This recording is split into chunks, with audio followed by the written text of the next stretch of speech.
Assalamualaikum warahmatullahi wabarakatuh. Pentingnya media dokumentasi bagi kegiatan Protokol Bumi Siliwangi Satuan Tasikmalaya dan Resik. Menindaklanjuti rumusan permasalahan dalam penulisan makalah ini, maka yang menjadi tujuan dalam penulisan makalah ini adalah untuk memahami pentingnya pengambilan dan pengolahan dokumentasi pada suatu kegiatan di lingkungan Probumsil Satuan Tasikmalaya dan Resik dan teknik pengambilan foto kegiatan Probumsil Satuan Tasikmalaya dan Resik sesuai acara resmi pemerintahan. Adapun manfaat dari penulisan makalah ini adalah untuk meningkatkan komunikasi visual antara Probumsil, mahasiswa, dan masyarakat luas. Kesadaran mahasiswa akan urgensi nilai keprotokolan sebagai peran dan tugas tim dokumentasi dalam pemberitahuan informasi pengembangan diri, mengharumkan citra Probumsil Satuan Tasikmalaya dan Resik, dan menjadi fasilitator kampus. Untuk pembahasan yang pertama yaitu pentingnya pengambilan dan pengolahan dokumentasi pada suatu kegiatan di lingkungan Probumsil Satuan Tasikmalaya dan Resik. Perlu kita ketahui, dokumentasi dapat menghasilkan beberapa jenis dokumen yang berbeda dan sesuai dengan tingkat kebutuhan masing-masing pihak yang melakukan proses dokumentasi tersebut. Jenis dokumentasi terdiri dari dokumen primer, sekunder, dan tersier. Dalam organisasi dan lembaga penting, seluruh kegiatan dokumentasi harus selalu dilakukan agar menghasilkan ketiga jenis dokumen tersebut. Dengan mendokumentasikan seluruh hal yang dianggap penting, maka dokumen akan selalu tertata rapih dan mudah ditemukan kembali. Itulah sebabnya proses dokumentasi amat baik untuk kepentingan bersama, khususnya dalam sebuah organisasi. Selain itu, dokumen yang telah didokumentasikan pasti akan berguna untuk kebutuhan di masa yang akan datang sebagai contoh atau sumber informasi dalam mengerjakan hal-hal serupa agar lebih mudah terselesaikan. Sedangkan ketika penandatanganan berkas pelantikan, foto bisa diambil dari arah depan pejabat yang sedang menandatangani. Jangan ketika baru pegang pena atau malah ketika tanda tangan sudah selesai.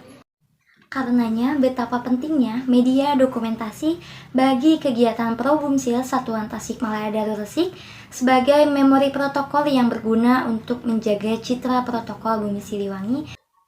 Sekian pemaparan dari saya. Terima kasih. Wassalamualaikum warahmatullahi wabarakatuh. Assalamualaikum warahmatullahi wabarakatuh. Sampurasun.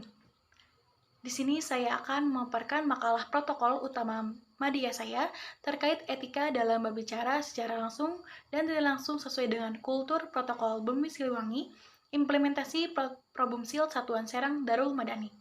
Dan terisi, yang pertama bab 1 pendahuluan, bab 2 pembahasan, bab 3 penutup. Bab 1 pendahuluan.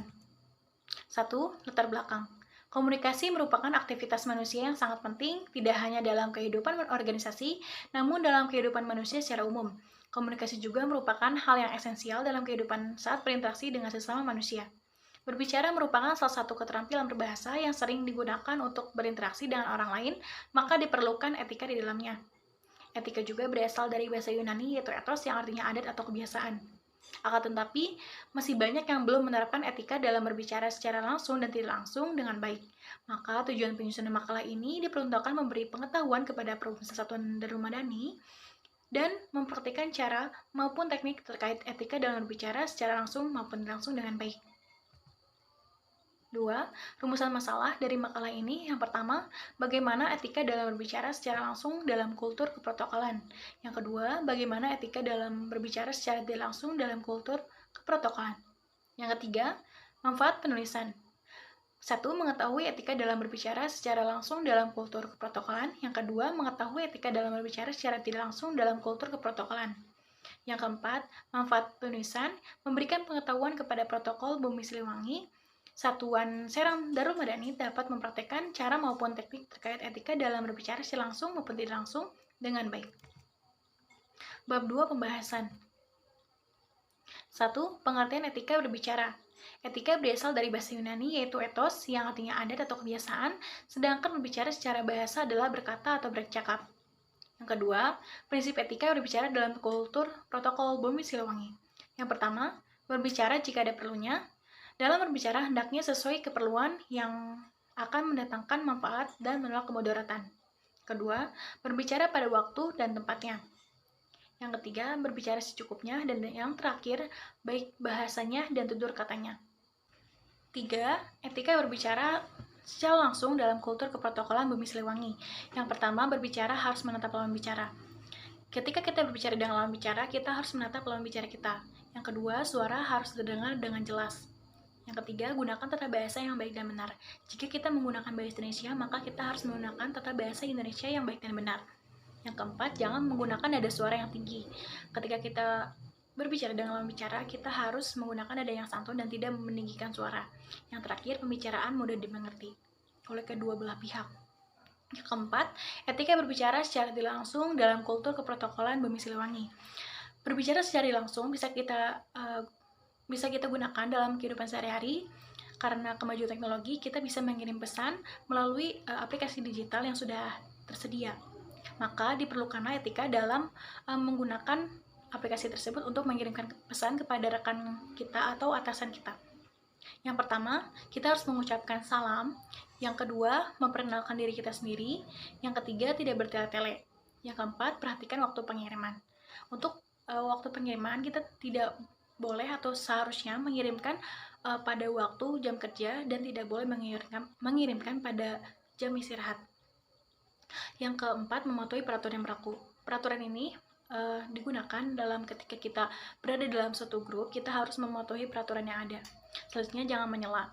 Ketika kita berada dalam suatu grup atau sedang ada perbincangan, kita tidak boleh menyela lawan bicara kita dan menunggu apa yang ingin lawan bicara kita sampaikan. Yang selanjutnya adalah saling menghargai, dan yang terakhir, salam penutup. Ketika kita mengirim pesan, kita memasukkan salam penutup di akhir. Terakhir, bab 3, penutup. Kesimpulan, pembicaraan harus memenuhi 4 syarat. Tanpa keempat syarat itu, pembicaraan akan tergelincir pada kesalahan berbicara dan pembicaraan akan penuh dengan kekurangan dan ketidakserasian. Syarat-syarat itu ialah sebagai berikut. Yang pertama, berbicara jika ada perlunya.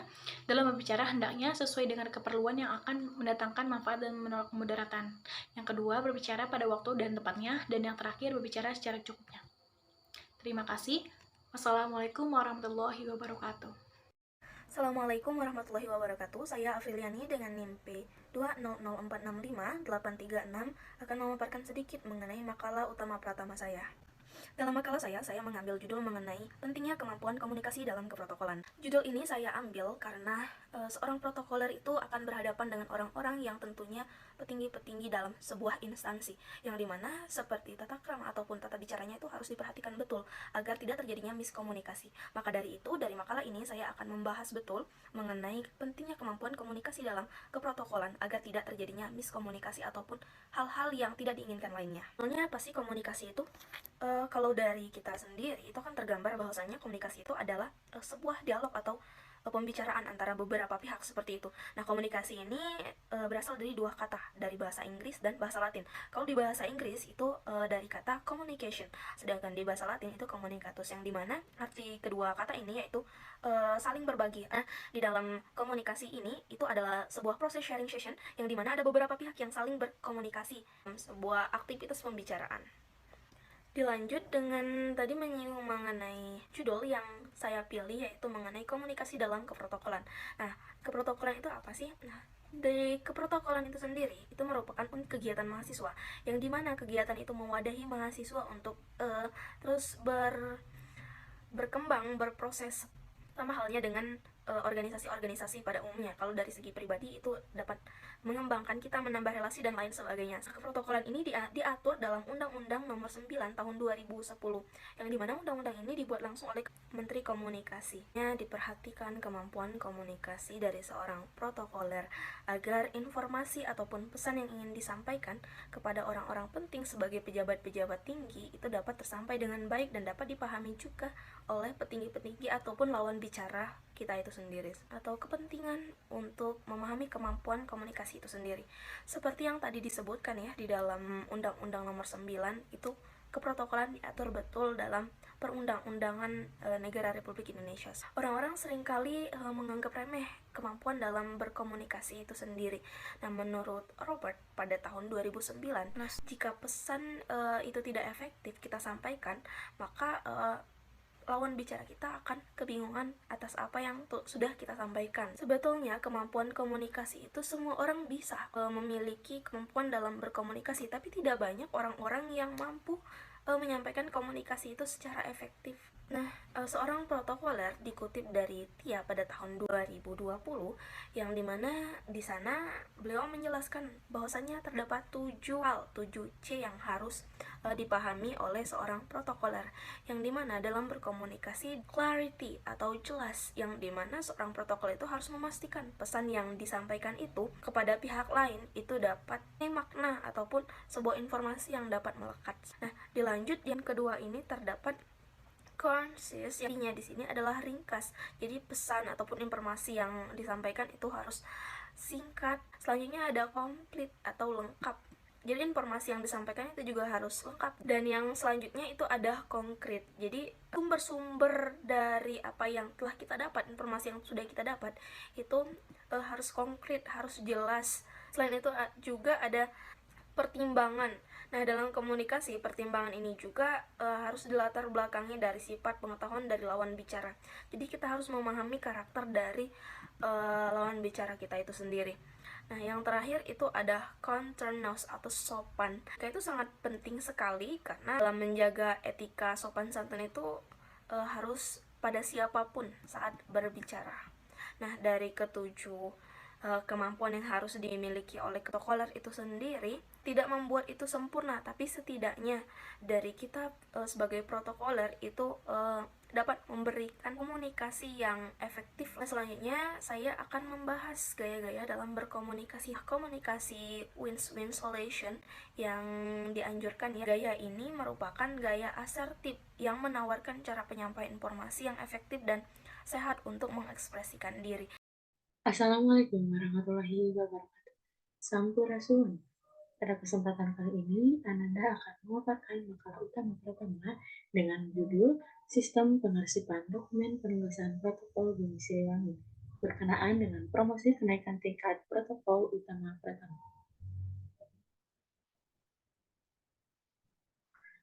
Latar belakangnya yaitu keprotokolan merupakan serangkaian kegiatan yang berkaitan dengan aturan dalam acara kenegaraan atau acara resmi yang meliputi tata tempat, tata upacara, dan tata penghormatan sebagai bentuk penghormatan kepada seseorang dengan jabatan atau kedudukannya dalam negara, pemerintah, atau masyarakat. Nah, pada Perbumsil ini, arsip memiliki arti penting yang sangat esensial dalam rangka pelaksanaan kegiatan, khususnya perencanaan program kegiatan ke depannya. Namun, pada kenyataannya, anggota Perbumsil belum maksimal dalam mengelola pengarsipan dokumen penugasan. Adapun rumusan masalahnya, yang pertama, apa yang dimaksud dengan pengarsipan? Yang kedua, bagaimana penyimpanan arsip yang benar dalam pengelolaan arsip? Yang ketiga, bagaimana sistem pengarsipan yang efisien? Dan yang terakhir yaitu bagaimana cara untuk meningkatkan kesadaran anggota dalam pengetahuan tentang nilai arsip bagi organisasi dan peminjaman dari orang lain bisa dilakukan dengan benar dan tidak memakan waktu terlalu lama. Tujuan dari pembuatan makalah utama pertama ini yaitu untuk mengetahui bagaimana sistem pengarsipan dokumen penugasan yang benar dan efisien untuk meningkatkan kesadaran anggota dalam pengelolaan arsip di Protokol Bumi Siliwangi. Adapun manfaat penulisannya yaitu manfaat dari penulisan ini yaitu untuk syarat kenaikan tingkat di Perbumsil, dan dalam penulisan ini dapat mengukur kemampuan saya dalam menyusun makalah ini, serta bisa mengetahui dan mendapatkan informasi mengenai sistem pengarsipan yang benar. Manfaat untuk pembaca makalah ini yaitu supaya pembaca dapat meningkatkan pengetahuan mengenai sistem pengarsipan dokumen yang benar untuk meningkatkan kinerja dalam sebuah organisasi. Selanjutnya yaitu mengenai pembahasan. Pengarsipan adalah surat pekerjaan kantor atau pekerjaan tata usaha yang banyak dilakukan oleh setiap badan usaha, baik dalam pemerintahan maupun usaha swasta, menurut Surojo tahun 2004. Menurut Dewi, tahun 2011 terdapat beberapa dokumen yang diarsip terdiri dari arsip menurut subjek atau isinya, arsip menurut bentuk dan wujud fisiknya, arsip menurut nilainya, dan arsip menurut sifat kepentingannya. Adapun beberapa macam teknik pengarsipan, baik secara logis ataupun secara sistematis, adalah sebagai berikut. Ada sistem abjad, sistem perihal, sistem nomor, sistem geografis atau wilayah, dan sistem tanggal. Nah, dalam pengelolaan arsip di provinsi ini, tentu harus memperhatikan tempat penyimpanan arsip, yang dimana tempat penyimpanan arsip di provinsi menggunakan lemari tempat disimpannya arsip. Nah, tempat penyimpanan arsip hendaknya diatur secara renggang agar ada udara di antara berkas yang disimpan. Di provinsi tentu sangat penting untuk mengelola arsip, karena di provinsi ini sering melaksanakan penugasan yang mana penugasan tersebut sering banyak membutuhkan arsip dan selalu membutuhkan berkas-berkas yang terdahulu. Tetapi di provinsi ini masih kurang efisien dalam sistem pengarsipannya. Maka dari itu, seperti yang sudah dijelaskan di atas, anggota provinsi harus memahami bagaimana sistem pengarsipan yang benar dalam mengelola arsip. Untuk memaksimalkan kegiatan-kegiatan yang selalu melibatkan provinsi ini, tentu kami harus bisa meningkatkan kinerja kami, terutama dalam bidang arsip, dengan adanya pemahaman dan penjelasan mengenai pengelolaan arsip dan bagaimana cara penyimpanannya yang harus bisa meningkatkan pelayanan publik, tentu akan menjadi acuan anggota provinsi ini untuk meningkatkan kinerjanya terutama dalam bidang arsip dan pelayanan.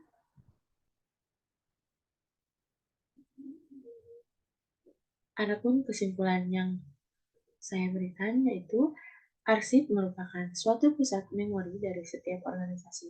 Jika arsip yang dikelola oleh organisasi tidak dikelola dengan baik, maka hasilnya akan mempengaruhi administrasi organisasi sehingga organisasi menghadapi sebuah tantangan dalam mencapai tujuan. Salah satu solusi untuk meningkatkan kualitas kerja promosi yaitu dengan memfasilitasi peralatan khususnya di bidang pengarsipan, memberikan fasilitas yang lebih bagus agar file bisa disimpan dalam bentuk file. Untuk menghindari terjadinya penumpukan berkas dalam bentuk surat pengunduran yang disimpan di dalam lemari pengarsipan. Adapun sistem pengarsipan dokumen penugasan yang dilakukan dapat membantu dalam pengelolaan file barang dan dapat membagikan file ke anggota yang membutuhkan, serta kesadaran anggota yang harus ditingkatkan lagi dalam mengelola arsip. Karena tanpa adanya kesadaran dari anggota, mau serapi apapun itu lemari arsip dan mau serapi apapun kita mengelola arsipnya, tapi kalau tidak ada kesadaran dari anggotanya, tentu pengelolaan arsip di provinsi ini akan tetap seperti itu dan tidak menjadi efisien dan yang tidak bisa meningkatkan kualitas kinerja provinsi dalam pengelolaan arsip. Baik, sekian yang bisa Ananda sampaikan. Terima kasih. Wassalamualaikum warahmatullahi wabarakatuh.